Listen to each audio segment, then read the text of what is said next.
Hello, everyone, and welcome to the Ravitz Way, the podcast where we explore topics in neurology and brain health. From neuroscience to medications to wellness to news to spirituality to exercise and beyond, let's explore the depths of the human mind and what we are capable of. There are so many podcasts to listen to these days, and everyone has an opinion.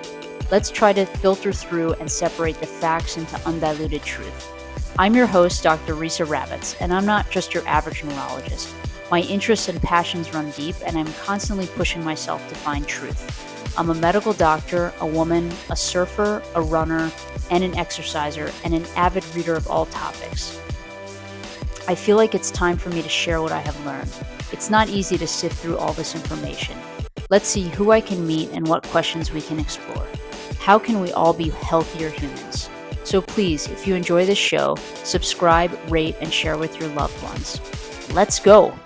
So welcome everyone, welcome to the Ravitz Way. Today I'm really excited to introduce Dr. Shar Aton. She is board certified in internal medicine and endocrinology.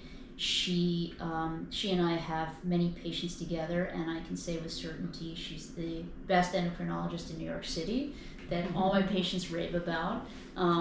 That's with 100% certainty, so yeah. We'll go from there. So why don't you tell us a little bit about where you trained and how you trained, and go from there. Yeah, so I did my undergraduate training in New Jersey, which is where I'm from, at Rutgers, and then I went to medical school at Tel Aviv University. I was there for 4 years. I came back to the city to do my internal medicine residency training at Lenox Hill, and then I did my fellowship training in endocrinology at Rutgers again, New Jersey. And since then, I've been practicing on the Upper East Side at Park Avenue Endocrinology, which is a private practice affiliated with NYU and Lenox Hill. So I know you do a lot of general endocrinology. Is there anything you really like to specialize in within that? You're right. I do all general adult endocrinology. I definitely love obesity, which has become, a very big part of my practice. And I do love diabetes and thyroid disease, which is our bread and butter, but I do love that. A lot of people, when I was training, I actually did not like treating diabetes because it felt so hopeless. So hard, right? It's so hard. You would feel like, you would come in, you'd see these high numbers, you would titrate the insulin a little bit, you felt like you weren't really going anywhere. But it's come such a long way since training, partly because of these medications, actually, that it's actually very rewarding now that people come back and their numbers look good, and I actually feel like I'm making a big difference. So that's why I suddenly like treating diabetes. And the technology has gotten amazing in diabetes as well, yes. Yeah. So that, I feel like diabetes has come a long, long way, even just in the last 10 years. Yeah. So it's so helpful to change that. So I'm seeing the end stages of, what diabetes does to the brain. You're seeing the other stuff. So it's amazing that we're actually making changes, changing the course basically for people. Yeah. I wonder if you call it this, but sometimes people call, diabetes 3.0 is like dementia. So because it does play such a big effect on the brain, and so there's definitely a big connection between insulin and sugar levels. Diabetes type 3. That's what some people like to call it. Yeah. Okay. What exactly? So, insulin does to the brain, and specifically, and the inflammatory effects of having diabetes, essentially, and so that can add to dementia risk, just like the cardiovascular risks and the hyperlipidemia risks that you see. Yeah. So essentially, and tell me if I'm wrong, but I look at that as vascular risk and vascular dementia, which is different than what people talk like Alzheimer's and Parkinson's, which we're going to talk about. That's so interesting because it's a different mechanism of action. So when you have a vascular problem, we think it's buildup of there's a problem basically with the blood vessels, and they're essentially not getting blood to where it needs to go, and then those cells die. That's sort of what's happening. So I think that's what you're targeting and helping. That's right? Right. Which Yeah, so we'll get back to Alzheimer's and Parkinson's because it's different. It's different pathophysiology, but for sure inflammation. I mean, I do see people coming. I feel like in New York, people, we didn't even get into TSH and fatigue. We didn't even broach that. Exactly. We could do that, maybe a different podcast, but essentially, there's measurements of how you're metabolizing, and is that why you have fatigue? And I mean, there's catch-all terms that I think, especially in New York, but kind of everywhere now I'm seeing it. People are, we're human. We want to blame something on, on why we feel a certain way.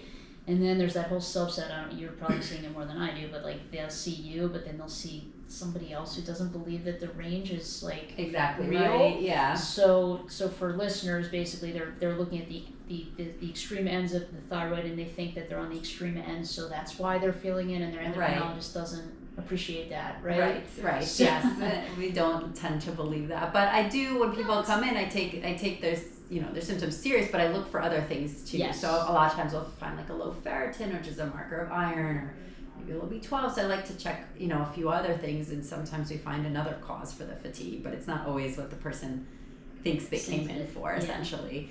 But yeah, most healthy people will go first to their primary, and in a lot of places it's really hard to find an endocrinologist, and so the primaries are even better at treating these sort of things, and even treating weight loss and diabetes. But yeah, most people don't end up at the endocrinologist just for a health check, but sometimes people do come in, or they're very curious, or they have a very strong family history of diabetes. They want to know what they can do, and so that might drive them to an endocrinologist sooner. I'd say usually nobody knows what an endocrinologist is unless they need one. So I think they do. I don't know. Sell yourself short. I feel like it's usually because they know somebody who has a thyroid condition or something, but like otherwise, I think it's not on people's radar just to come into the endocrinologist. Yeah. Or a lot of people think hormone just means like your reproductive hormones, like your estrogen and progesterone, and people don't realize insulin is a hormone and thyroid is a hormone, and actually hormones can affect your whole body, and so people don't really think of hormones in that way, I guess. They just think testosterone, estrogen, progesterone, that's it. So why don't we go over, and I get these questions all the time, and I'm going to admit that I don't know all of the names of the drugs, and my patients are always asking me, so quick overview. Okay, so a lot of these drugs have multiple names because they have different indications for diabetes versus for obesity. So you may hear a lot of names, but there's not actually that many options. Okay. So we have probably the most famous one is Ozempic, right? Okay. And so that is the same one as Wegovy, which is the weight loss medication. Ozempic, it's the same. Ozempic is semaglutide, and that was first approved for diabetes. It's a once-a-week injection. It's a GLP1 agonist. It comes in multiple doses in a pen that you can titrate, which we can go over the details of that if you want. But they then approved it for weight loss under the name Wegovy. And so when it has a different indication through the FDA, it has to have a different name. So the molecule is still semaglutide. The dosing is similar in the beginning. It goes a little bit higher for the weight loss version, but it's the same thing by the same manufacturer. So basically, these are GLP1 agonists? Agonists or antagonists? Agonists. So where is GLP1? What does it do? So GLP1 stands for glucagon-like peptide. It's a hormone that actually our bodies naturally make, and it comes mostly from our gut, from our small intestine. And the whole body has different receptors all over for this hormone or this peptide to really have its effects. So we have receptors on our pancreas, we have receptors in our brain, we have receptors kind of everywhere else too, but maybe not in such high amounts. Normally, when we're not on these medications, for every single person out there, when we eat something and you have a rise in your blood glucose, this hormone is released, and it acts very quickly to help stimulate the pancreas to make some insulin. And then it's degraded pretty quickly by a whole bunch of other hormones. That's the regular physiology. these medications are basically mimicking this exact same peptide, this same hormone, but it's long acting so that it doesn't get degraded so quickly. So it still has that response of stimulating the insulin if you have high blood sugar. It won't do that if your blood sugar is normal, but only if your blood sugar is high. But it also has these other effects on the gut, like slowing the digestion, which I guess we can get into later, of how it causes weight loss. So it's basically taking what we naturally make and exacerbating that effect. So that's what GLP1 agonist means. And agonist just means that it's stimulating the receptor in the same way that the natural hormone would be doing. That's the term agonist. It's kind of like a general term in medicine. So for diabetes, it's basically creating more insulin to eat up the sugar that's too high in the bloodstream. Yes. By the way, like the whole obesity world is kind of like a newer topic, and so like it's become a lot more relevant now that we can actually do a lot more about it. And so we've kind of like learned as the field has developed, and so I feel like I know a good amount about it, but I definitely defer to my dietitian for all the detailed things. The main thing we do is we push our protein and the exercise and strength training, and I talk to everybody about that. But I definitely make sure that our dietitian is involved too, because she knows way more about it than I do. So they asked me too, and I've recently, in the last 2 years, I would say, have started to think like, okay, I really should learn about this. Yeah. And I think it's fraught with a lot of questions, honestly. Yeah. Like there's basic, like, you know, more protein and this, but then when you really get granular about it, and patients, I'm sure they're asking you, and they're asking me for migraines. Should I go on a keto diet? Should I go on this thing? And should I do intermittent fasting 8 hours or 10 hours? And I'm like, honestly, I don't think there's actually any good data. And truthfully, ins and outs is really, ins versus what you're burning is probably the main thing, and quality, right? Yeah. But I don't know those answers. I don't know if your dietitian does. I'm always kind of like, you know, listen, what I remember in school and even in residency was like getting the dietitian for the ICU and getting somebody who like will get enough nutrition in for this poor person that needs protein, right? It's going to waste away. But okay, so there isn't so much yet. I will say, like, it's also like there's a few things I have to say about it. One is, you know, there's all these people who are hardcore about their diet, their keto diet, their Mediterranean diet, and there's good data for all of them, and also at the end of the day, there's also data that anything that you stick with will work. And so I think that's part of it.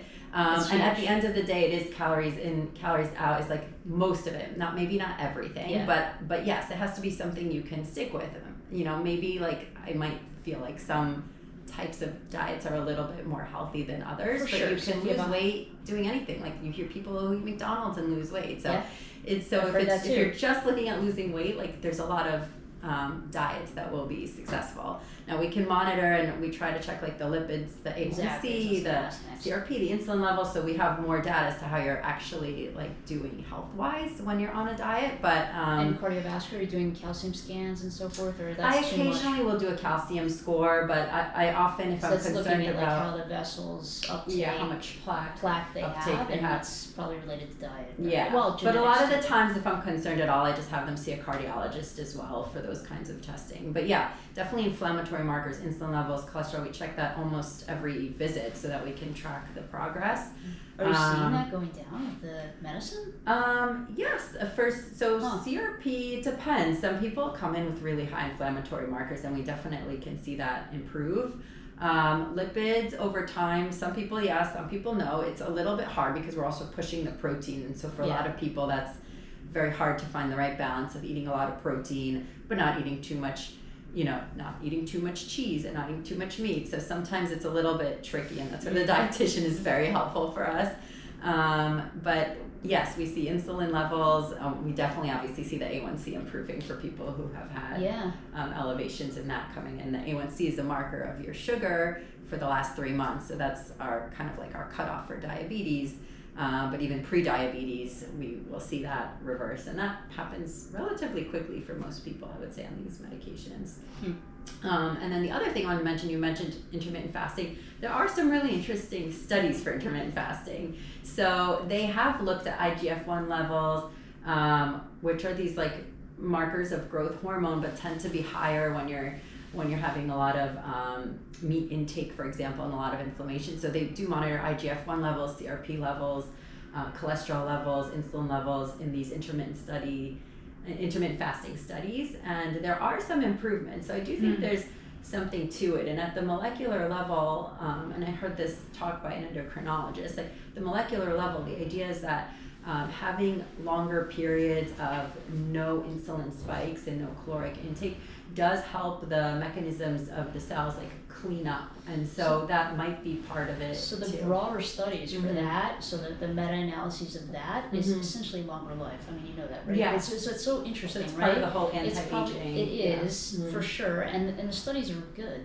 They look at it and it's just like, you know, these people are living 10 years longer at least. It's really interesting, and there's some little spikes that I think as you get like frail and old. You know, if you're frail, then you should have a little bit more, but overall for the general population who isn't, you know, on these extremes, less calories seems to portend a longer life, which we don't seem to understand. I could see that, right? There's more time to clean out. There's less inflammation. You know, the body's maybe working maximally efficient. You know, like just getting enough that they don't waste anything, and you know, or have time to store. Even though that's what evolution kind of wanted us to do, I guess, or if you believe that too. So we use these medications obviously for obesity, for diabetes, and there's a lot of other kinds of like medical conditions that weight loss would benefit other than, you know, just losing the weight. And PCOS is a very common one that we see, because PCOS, not in everybody, but is in overweight PCOS patients, is very responsive to weight loss. A lot of women who are overweight with PCOS have insulin resistance, and losing the weight helps regulate their periods and helps a lot of their PCOS symptoms. So I like to use GLP1 agonists a lot in overweight PCOS patients, and we see great responses. We have metformin is a kind of like our standard, even though that's also technically off-label. It's standard of care for PCOS. Again, for the insulin resistance part of it, helps regulate the periods as well. And now we also have this as an option for patients, and the weight loss comes off much more significantly and much more quickly with the GLP-1 agonist compared to I have metformin. a lot of patients I'm seeing that are doing that. Yeah. A lot of them are doing that. Yeah, it's super helpful, and a lot of times even the reproductive endocrinologist will send over an obese patient because they have to lose some weight before having their IVF, for example, and it's a really great tool to help get the weight off so that they can go ahead and do their fertility treatments too. So we use them in that situation as well. What's the exact marker for obesity, so everyone understands? So I know it's a little, we're just going to say it. No, you're right, because that's the indication for getting the medications approved. So the actual obesity medications are the Zepbound, the Wegovy, and the older one was Saxenda. So they all kind of follow the same guidelines for their indications. So either a BMI of above 30, which is the cutoff for obesity. So BMI is body mass index, and it's basically a measurement of like height and weight and how that's distributed, which is not perfect. It's not a perfect system, but it's pretty good at seeing different things in medicine for sure. Right. It's not perfect for someone who's like a bodybuilder. Someone who has a lot of muscle mass will have a high BMI, but probably a really low % body fat. But it's kind of like our best general tool without getting into more testing. It's just a quick calculation that every doctor's office will do when you come in. So a BMI of above 30 is considered obesity. Above 40 is severe obesity, but really above 30 you qualify for these medications.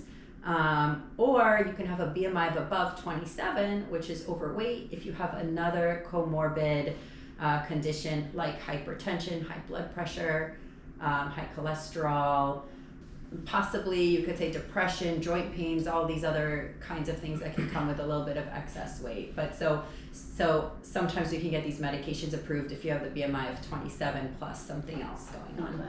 Yeah. When do you start seeing issues with sugar? When do you see like metabolic syndrome? Like what's the BMI?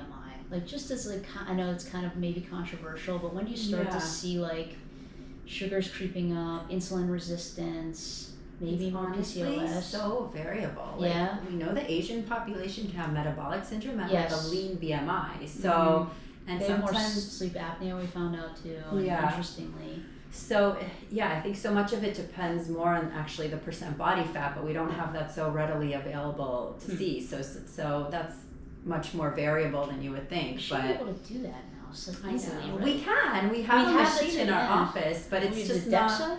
We have one of the. It's like a percent body fat machine. Okay. Like there's a couple of brands. We have the InBody one in our office. Okay. There's also like Yeah, the I've seen Sika.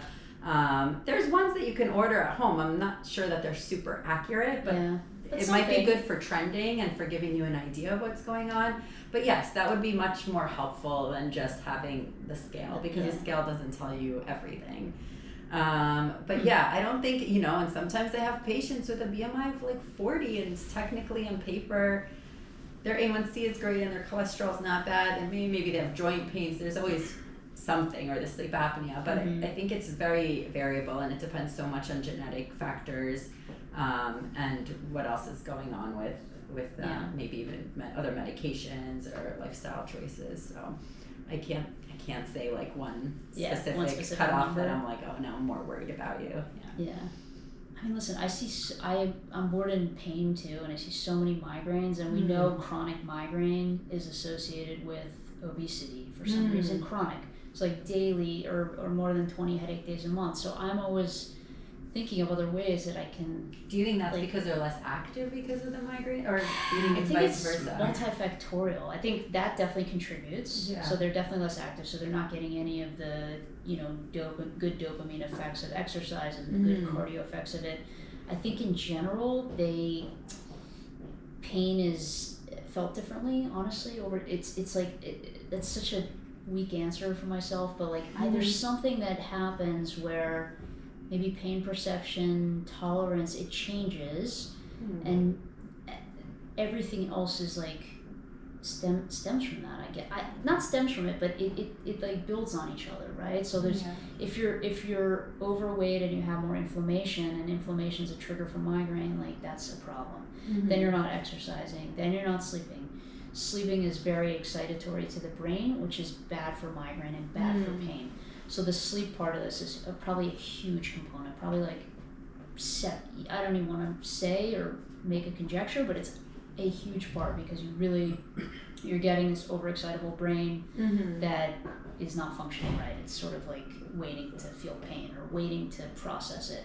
But in all the studies, that's what it's showing. So I would love to send these people for this type of treatment, and I bet you it will have an impact. So you're not seeing so much of that, I don't think, probably, or you're just seeing it like peripherally. Migraines. I mean, it's always I feel like it's usually on people's list of medical conditions, but it's not something we talk about that much. But it's interesting. We should track all this. We should pay more attention to migraines. We should have some sort of tracking. Are you tracking directly the like ins and outs with the dietitian, and like and levels and weight loss, or not really? I know it's hard. It's hard when you're we have everything in our chart, so every time they're seeing a dietitian, it goes into the same chart, so we can see everything that's happening there from the numbers standpoint. And the BMI is tracked automatically in our system too, so it's easy to monitor it. And now that we're also doing the body comp, that machine will also track like percent body fat and muscle mass, and so I am very interested to see how that plays out over time. We didn't have it starting when it was all for everybody when we started the medication, but we'll see. But it's also a good tool to help us focus on, you need more muscle mass, or your visceral fat is too high. We still have to go down a little bit more. So none of these medicines choose. They basically just take fat off, but not from specific spots. Yes, that you can see. Yes, there's no way to just like spot reduce fat unless you're having surgery, like liposuction or something. But visceral body fat, and you can tell everyone better than I can, is more dangerous, and also we're seeing it in muscle now, right? Yeah. Like fat in muscle cells, right? Yes, it's all the fat essentially that also surround your internal organs, and so that's the kind of fat that it's not the subcutaneous fat that maybe I don't like this roll or something. It's the fat that's really internal and can increase your risk for cardiovascular disease and for diabetes. And so really that's like your main goal, but we can't just reduce that. You just have to lose the overall fat, and eventually it will come down with time there too. I know, it's really interesting because I think these meds are like on par with bariatric surgery. Like they are, rarely, right? I don't think I've referred someone for a bariatric surgery like in the last 3 years. In years. So that's amazing. I mean, I'm sure there are that people are just going straight that route, but they're not coming through us anymore. No, but now it's a price thing, right? So they're basically going to maybe go to South America to do that. I've had some people do that recently. For bariatric surgery? Yeah, because it's $10,000 or $8,000 instead of $1,000 for the next 2 years or whatever it is a month. Well, so that's the problem. I think it's like you need to have good insurance to have these meds covered. Medicare doesn't cover any weight loss meds. You can get it if you have diabetes, but not purely for weight loss. And Medicare doesn't cover for that? Medicare doesn't cover any weight loss meds, which there are other weight loss meds, by the way, other than GLP1 Agonist, which we didn't even get into, but they don't cover it, and some plans don't cover it even if you have a great insurance. If your HR department didn't opt into weight loss medications, no, it's the same with the new migraine medicines. It's the same. They're very effective. I know. Migraine medicines too, and they don't have these migraine medicines don't have almost any interaction with anything, and almost just so constipation. No, it's so hard to get. But did these have interaction or really not? No, I mean, look, it affects your absorption of medication. So, for some things we're careful. Like with Mounjaro, on the label, you have to use backup contraception every time you go up on the dose for the first month, because maybe it affects the absorption of your birth control. So there's little things like that, but it's really not dangerous. Yeah, nothing like, wow, you can't be on this medicine if you're on this medicine, for example. So, it's unfortunate. It's unfortunate. It's unfortunate. It's like, we're lucky a lot of these people happen to have pre-diabetes or diabetes, so maybe we get it approved under that. But if it's somebody coming just for weight loss with normal A1Cs, it's not an option. So, and a lot of these people had good insurance and then were forced to go on Medicare as their primary at 65, and suddenly they can't continue. And suddenly they can't continue that, right? Even if their secondary is not going to cover that, probably. I doubt. Not even. They're not for mine. Yeah. I can tell you that. I'm not even. We have a full-time dedicated person for prior authorizations because it's such a big part of our day. It's impossible to keep up with these. We didn't even talk about that. That's going to be another fun. That's a depressing part to this whole world. Yeah, or something we have to talk about more. So people know. It's interesting. In one of the endocrine groups, somebody commented that obesity will be a disease of the middle class because Medicaid pays for it, and people with great commercial insurance pays for it, and then the people people who have a lot of extra money can pay for it, and then the people in the middle will be stuck not being able to afford the medications. Wow. But I don't know. I hope it'll evolve. The medications will evolve, and we'll have more options, hopefully. So that's part of it too. We also didn't talk about. There's also shortages of these medications. I wanted to a little bit. Yeah. Is there any now?